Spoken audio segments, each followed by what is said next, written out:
a professor from the University of Amsterdam, Moritz Foellmer. As always, presented by your host, the American Netherlander, me, Greg Shapiro. Hi, everybody. Welcome to the United States of Europe. I am the American Netherlander, Greg Shapiro, giving Europe the respect they deserve by making fun of them, just like anybody else. Our guest this week is Moritz Foellmer from the University of Amsterdam. And how you doing? Yeah. I'm good, thank you. You are? Yeah, you look good. Okay, good. It's very bright in here, so we get enough powder. Yeah. no shine. That's great. I wanted to ask you a number of questions, but you are kind of German, and it's October.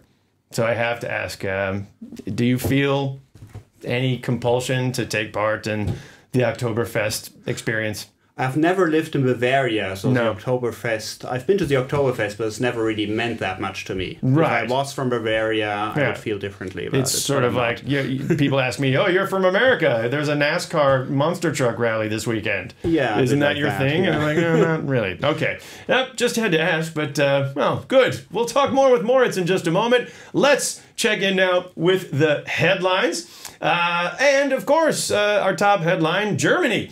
Germany is coming under increasing pressure to allow increased government spending to revive the German economy as well as the European economy. Finance Minister Wolfgang Schäuble continues to insist writing checks is no way to stimulate growth. The rest of Europe responded, yeah, writing checks has not been a way to conduct any kind of business since the late 90s. Or apparently, if you're in the US, we still write checks with dollars.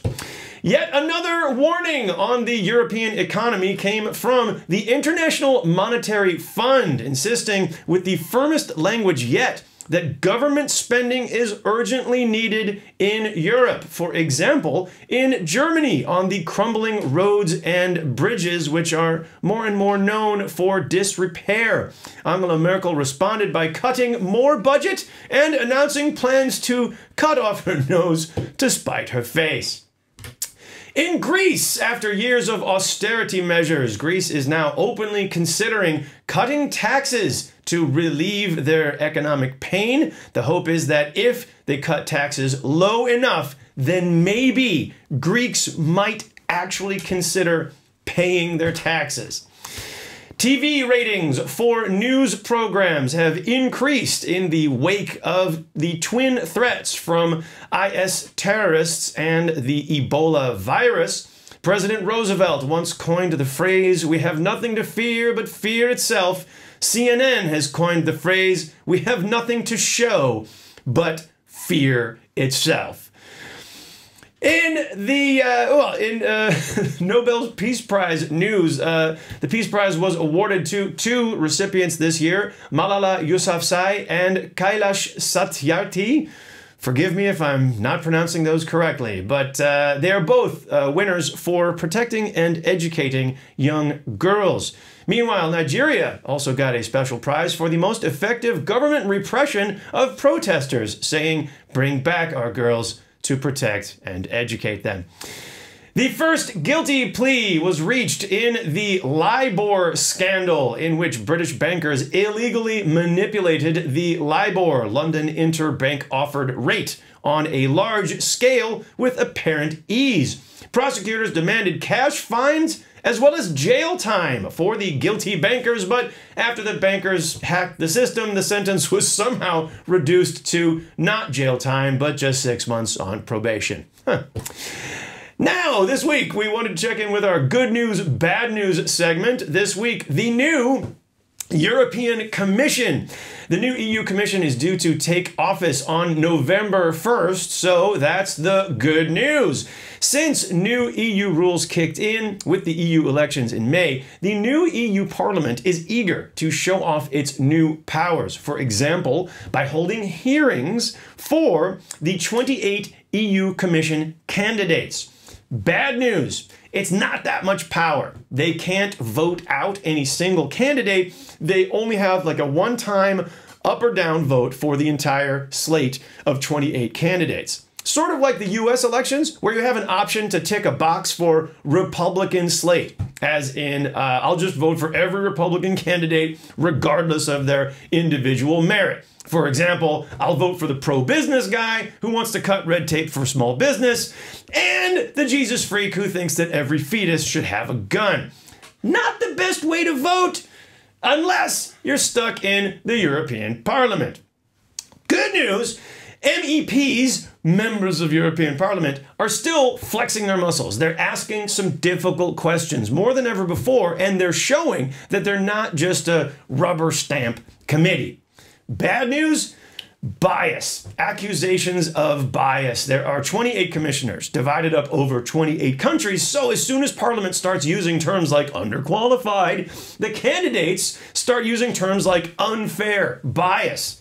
Case in point, this guy, Jonathan Hill of the UK. Good news, EU Commission President Jean-Claude Juncker could have just punished the UK for all their anti-EU rhetoric of late, but instead he gave them the key financial post of financial watchdog, which was seen as a very generous high five olive branch to David Cameron of the UK. But the bad news, how did Cameron respond? By escalating his anti-EU rhetoric into hysteria in an apparent attempt to win back the far right. Britain is demanding exemptions from EU rules like human rights, now threatening to withdraw from the European Council, which has been around since the time of Churchill. Good news? Europarliament called UK candidate Jonathan Hill in for an unprecedented second hearing, accusing him of a conflict of interest. Hill specifically refused to disclose the financial institutions for which he has worked as lobbyist. Bad news? Somehow, the committee still ended up giving him the job anyway. Maybe they just don't have the guts to say no. Good news, they did have the guts to say no to this lady, who's clearly having a headache. The new EU energy candidate, Alenka Bratušek of Slovenia, she's supposed to be the unbiased leader of EU energy policy, but turns out she has ties to the pipeline deal that happens to lead through Slovenia. And worse, when she lied about it during her hearing at European Parliament, she didn't even do a good enough job of lying like Jonathan Hill did. So maybe there will be a stronger EU Parliament, and maybe there will be more of a balance of power than ever before. Bad news, this right-wing Spanish dude has even clearer ties to the oil industry, and he's the new commissioner for climate action. I guess the climate just got a little more oily.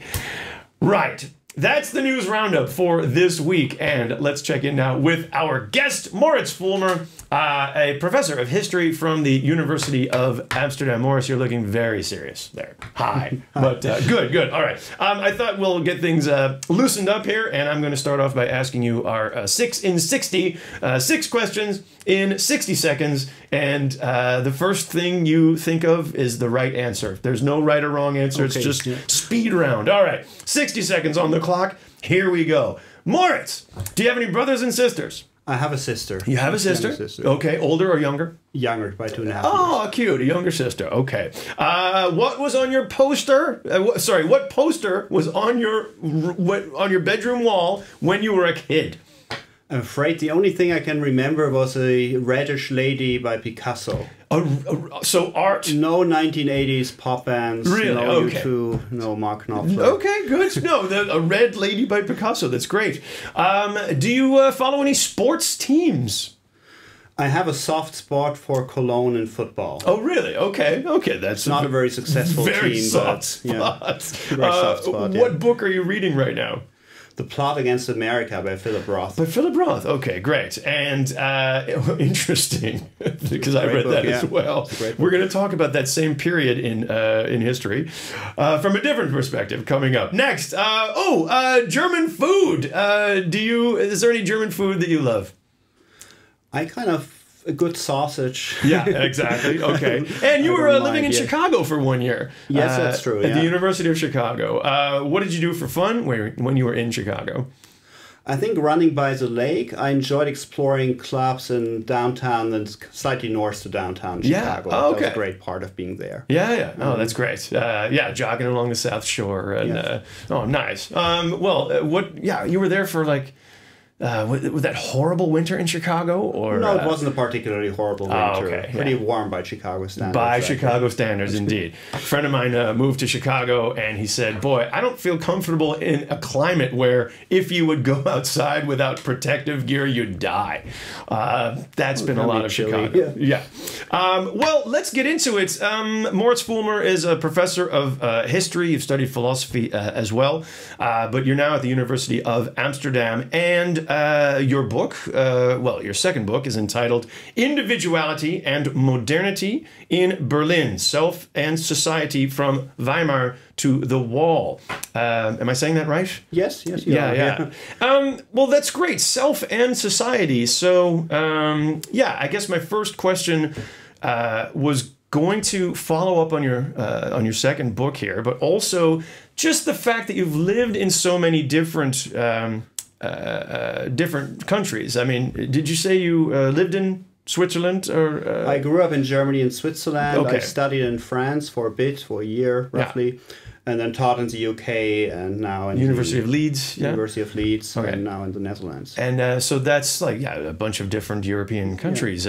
So what is we were talking before the show about your general impression of the European experiment. Is there a vast difference in opinion from country to country that you've experienced? Oh, yes, absolutely. Okay. Well, Switzerland is very strong in local democracy, bottom-up tradition, which often makes it look rather askance at the European Union. Well, which is, by nature, a big, sort of very remote and top in Brussels. Is seen as a top-down experiment. And whereas in Britain, Euroscepticism or even outright hostility has actually grown massively. It wasn't as massive in 2007 when I moved there, but it's since become a serious prospect that UK might leave the European Union. And that wasn't taken as seriously when I moved there in 2007.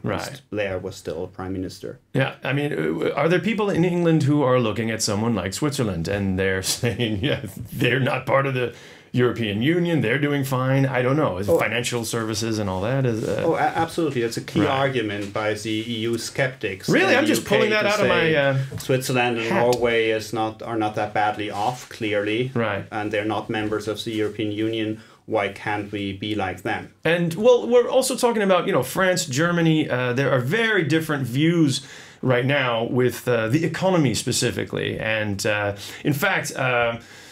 We're getting into some specifics about maybe the German ideas on inflation, about economy, about stimulus, austerity. And to get to that, I actually asked a question of the week to some people on the street. The question this week is, do you think that we have recovered from the Great Recession in Europe, or are we due for more recessions in the near future? Let's take a look at what people said. Or do we still have more recessions to go? It's a total mess. Yeah. It's not working. No. Okay. Yeah, exactly, yeah. So, yes, it definitely recovered. Further to go. Well, I think there's always further we can go, but I think it's looking good. Okay. I just spoke to a guy who said, I am working at a bike shop. I have 3 kids, and I haven't noticed any recovery at all. And I don't want to be on camera. Well, I don't think we're already recovered, but I think it's getting better. You can see house prices coming up a little bit. And for us, I'm in the advertising agency. I can already see big companies making bigger commercials. Like 3-4 years ago, it was only retail. People only making commercials about where can I buy cheapest sugar, where can I buy the cheapest meat, and nowadays we can also make commercials about where can we buy fancy computers, or I want a new car, and even commercials about green products. Cool. So I think slowly getting up there. Okay. And we're back with Moritz Foellmer from the University of Amsterdam. Moritz, you're a professor of history, and I know it is not done to ask a history professor to predict the future. So let's just ask, what do you think of those questions? Is this common? I mean, those were some very mixed answers, I thought. Some people thought, yeah, no recovery, or we expect more recession. Is your experience that people are more positive in Amsterdam, at least, or in the Netherlands, positive about the economy, or no?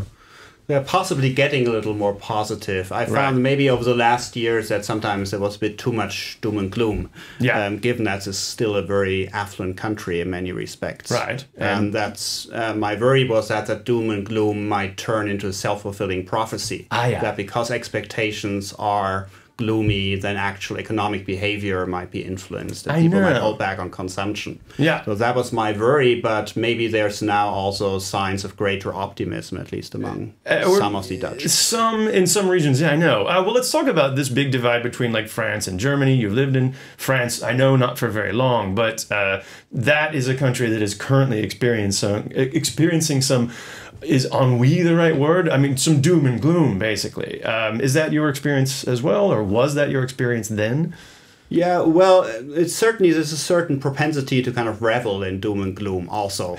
in France, in France, to publish books on how France is going, essentially, how France is declining. Right. So some specialize in that. And one can always also think that this might be a bit exaggerated. But nonetheless, of course, there is a persistent problem with high unemployment, with high budget deficits that don't quite stimulate the economy. Right.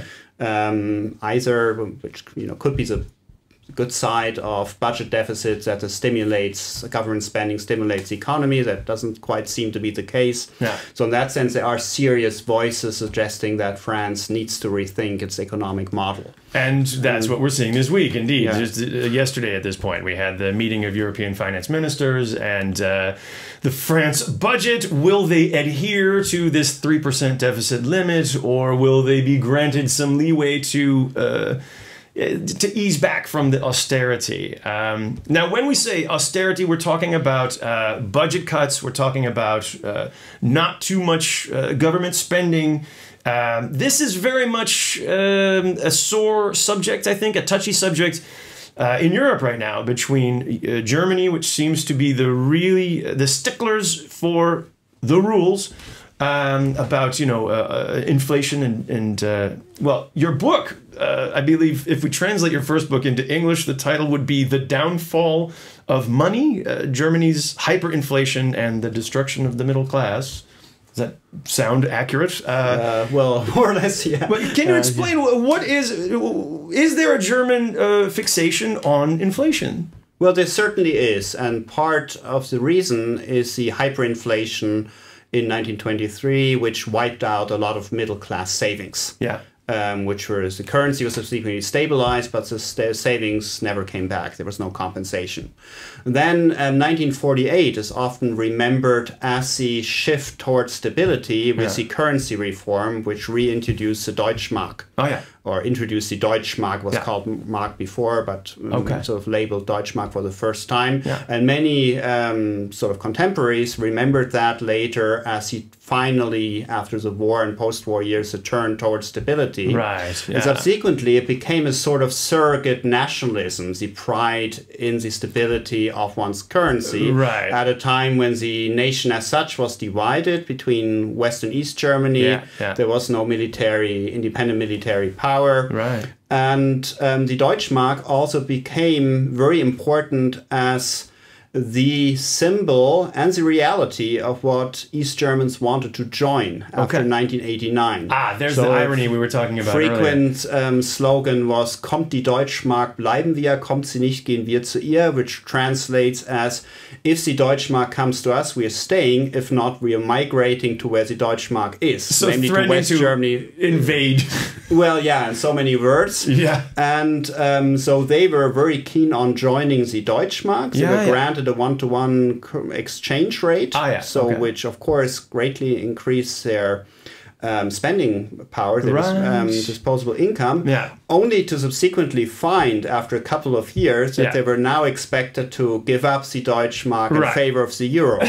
And in turn, in West Germany, there were lots of fears about that this new Deutschmark, which is now, that this might inflate the currency. The fact that it was extended to the East Germans. So after reunification, the federal bank in Germany raised interest rates. So for government bonds, you could get something like 8% easily at the time. Which is nice for savers, but not so good for other Western European countries, which saw this as an expression of German egotism. Well, hold on. I'm just getting a note here. I think we've lost everyone at this point, unless you're a total policy wonk.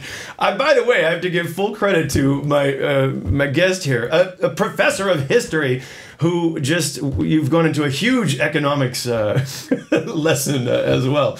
But let me back it up a moment. I mean, look, I grew up with a book from Dr. Seuss, who was not big in Europe at all, I know, but that's Theodor Geisel. Fair enough. He had a book called The Sneetches, which was about how there are Sneetches with stars on their bellies, and they're the cool ones. But then all the Sneetches with no stars started joining the star-bellied Sneetches, and then the star-bellied Sneetches did not want to have stars on their bellies anymore. Now, in your perspective from identity and the self in 20th century Germany, was there a point when the East Germans started reunifying with West Germany that West Germany was like, hey, no thanks, let's join into this Euro thing? And by extension, I guess my question is, where is, in your opinion, I mean, where is the sense of European identity stronger right now? Is it in West Germany, East Germany, or is there no difference?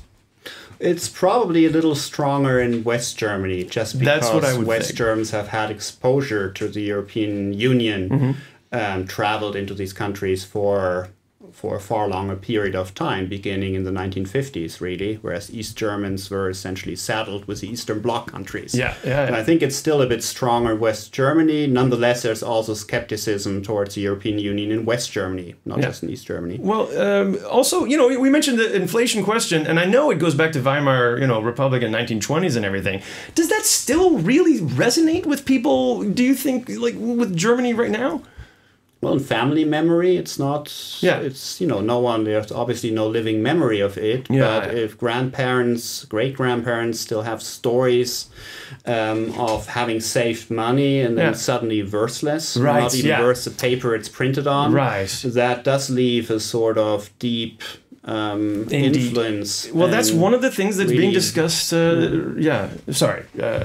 and really valuing monetary stability above everything, everything else. Right. I mean, in America, for example, the Fed, you know, the U.S. Fed has had a strategy of quantitative easing, for example. You know, we'll just crank up the printing presses. We'll make more dollars. We'll buy our own bonds. And you know, that is something that Germany is uniquely unwilling to do, if I understand it correct. Is that... is that uniquely rooted in the inflation fears? And not just the 1920s, but I also read that when the reunification happened in the early 90s, the wage inflation in West Germany had to freeze so that the Aussies, the East, could catch up. And so if price inflation starts going, you know, any further beyond whatever 0.8% that it is now, then the West Germans really feel that, you know, in their wallet. Is that what's going on right now? Yeah. Well, I'm not sure. There may be two things from the 90s. One thing is a feeling on the part of West Germans, we've already paid so much for East Germany to revamp East Germany, and now we're also supposed to pay for the Greeks. And that's where our patience ends. That's certainly a factor. Also the fact that the German economic model was undergoing a certain crisis in the 1990s, and subsequently trade unions practiced wage restraint, so real wages have been down for a while, since the 1990s, and now Germans feel we've had to tighten our belts. Right. Why not expect the same of the Greeks, the French, the Italians? And yet, as part of this whole European experiment, it seems that now with France and their budget needing some more breathing room with the rest of Europe, which is kind of joining in, maybe is Germany a bit isolated right now? Are we seeing some diplomatic wiggle room from Schäuble, from Jens Weidmann, from Merkel? And we have just a couple more minutes here, so yeah, they're not quite isolated. So the Dutch and the Finns have shared many of these austerity concerns without quite having the same history. Right. But nonetheless, now even the Dutch finance minister has in so many words expressed the hopes that Germany might want to invest more into infrastructure and so on in order to stimulate not just the German economy, which has actually experienced a slight downturn over the last month or so, but the European economy as a whole. And, well, you know, just let's get to some more general questions to wrap things up here. The idea, and I'll focus on Germany now, if you don't mind, but the idea of the European experiment, the European experience, and Germany being the biggest country in Europe. Is there a sense in Germany that, you know, it's up to us to sort of lead by example, maybe the same way that Americans have a feeling about being, you know, that American exceptionalism? Does that exist in Germany now? Yes, to some degree, but that's recent. That's also due to the fact that Germany hasn't quite experienced the same crisis that a lot of other countries have been experiencing. Right. They're obviously now feeling as if they knew the solution to the current economic problems, even though that might be one-sided, superficial, and that's a certain... But there's also still a strong feeling of European solidarity, which one in the end shouldn't underestimate. Indeed.